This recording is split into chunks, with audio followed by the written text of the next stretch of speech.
Hi everyone, it's Billy here on Billy's RC. In today's video, I'm going to be taking you guys through my entire RC collection. Let's get into it. So here is everything, guys, and as you can tell, I laid them out Kevin Talbot style, but I just kind of thought that this would be a good way to show you guys everything in one picture. I could have lined them all straight, but I just thought that the cluster style looked better. So in total, right here, they're not all cars, as you can see. There's a drone right there. So what do we have? We have 1, 2, 3, 4, 5, 6, 7, 8, 9, 10, 11 RCs here. There's more, but I'm only going to show you the ones that I think are worth showing. The other ones probably wouldn't even want to see. So I'm going to start with my first RC first, I guess, and then just kind of go from there, I guess. So let's get into it, shall we? Alright, so to start things off, I thought I'd show you my first ever hobby grade RC. This right here is a very old RC now. It is a Traxxas two-wheel drive Stampede, and this is the Son of a Digger Monster Jam Edition. So as you guys can see here, we have a very, very, very badly beaten up Son of a Digger body on here, and if you're wondering where the wheel is, I kind of used it for another one of my things, but anyway. So the body is limited edition. You cannot find these anywhere. Trust me, I've actually tried looking for these and you can't find them. But I don't even think anyone would want to buy this one, though, because it's all beaten up. But I'm probably not even going to sell it anyway because it's so old and it's kind of special to me. So here we are, guys, on the inside. What you're seeing here are pretty much these standard tires. They seem to work for me pretty good because all I really did was bash this thing. I got some aluminum shocks on here from the time. They're supposed to be big bore, but they're really not. They're actually smaller than Traxxas Ultra Shocks.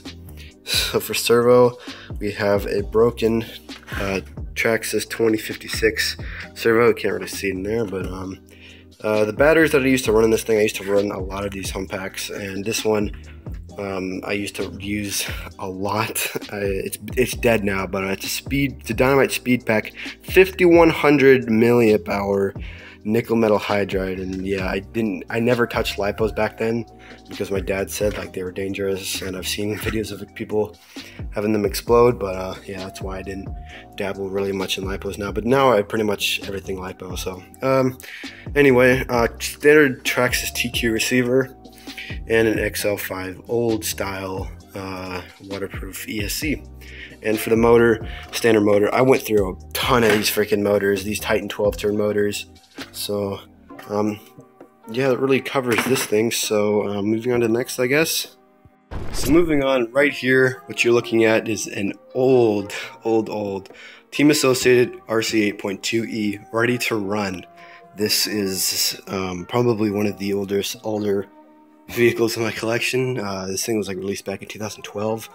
So yeah, it's pretty old. This is my first ever A scale though, so continuing with the theme of firsts, I guess. You know, this thing really got me into racing. At the beginning of like 2018, I started racing this thing, just practicing around my track really, and then I moved on to something else which I'll get into. So standard Team Associated RC82 body. Can't believe I actually still found one in 2018, surprisingly, but man, I love the hell out of this thing, and I still do. I owe it a lot though because it did get me into RC A scale off-road racing. As you guys can see, there's a lot of missing stuff on here. That's mainly due because this thing was run down and I really didn't want to use it as an RC really anymore because I've never used it, and I just basically stripped and gutted this thing, even down to the hexes and drive shafts. So yeah, I mean, it was fun. The only real upgrade that I have is just this aluminum chassis brace back here, but that's about it though. Really not much to say around here other than it's just my first ever A scale, and it did get me into A scale off-road racing. So moving on to the next, and continuing with the theme of first, this right here is my first ever nitro buggy.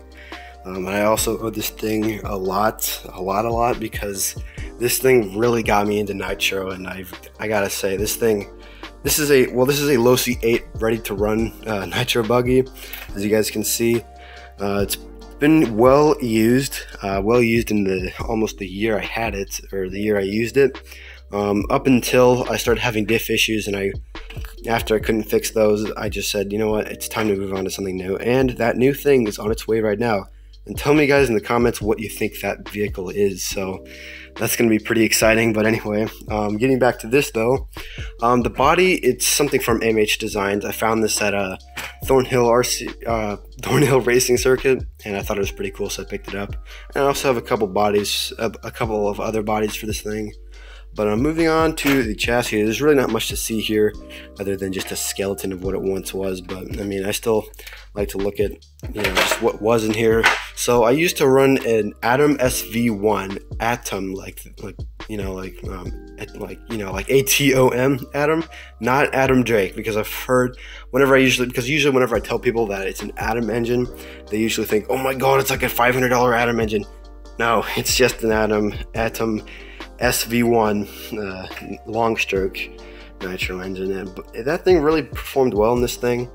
I've got the lower mounts for the bump box, standard tank. I ran some Savox servos in here, and had the standard receiver pack in here, and I also had the standard receiver. Don't really remember what it was called, but this thing I used a lot. Most of the time I was running 20% nitro with the 9% oil content, but I used a ton of different fuels in that tank, and many gallons, or yeah, at least 5 gallons was run through this car. So, and I'm ready to retire it, and it is now just sitting for spare parts. So if I ever break, one of my Losies, I can just pull it off of here, so if I have the part. But anyway, that really covers it for this thing, guys. Get the tinted tube on there. So that covers it for this one, guys. Moving on to the next. So moving on to second, right here what you're looking at is my second ever hobby grade RC, and no, it is not this one, it's actually this one, and I'm going to take you through both of these real quick, but I'll leave this one for the end though, because that one's a newer one that they don't actually make anymore for some reason. So yeah, I guess it's a bit of a rarity now, but you can still get parts for them, so which is pretty good. So right here, this is an original 2014 model of a Losi Mini 8. Oh my god, this thing really got me into the whole buggy type thing. I saw one on the track one day, and I said, oh my god, that is the coolest thing. Where can I buy one of these? I hunted for a while, and then I found a Losi Mini 8. So here it is, guys. This thing has had so many repairs. It's unbelievable how many repairs this has been through. It's been through pinions, it's been through spurs, it's been through batteries, it's been through diffs, it's been through gears, it's just been through everything. It's also been through tires, and it's also been through upgrades. So what we got here, I used to run the standard ESC in here, which I don't even know what it's called, and I also used to run the standard radio, this old thing.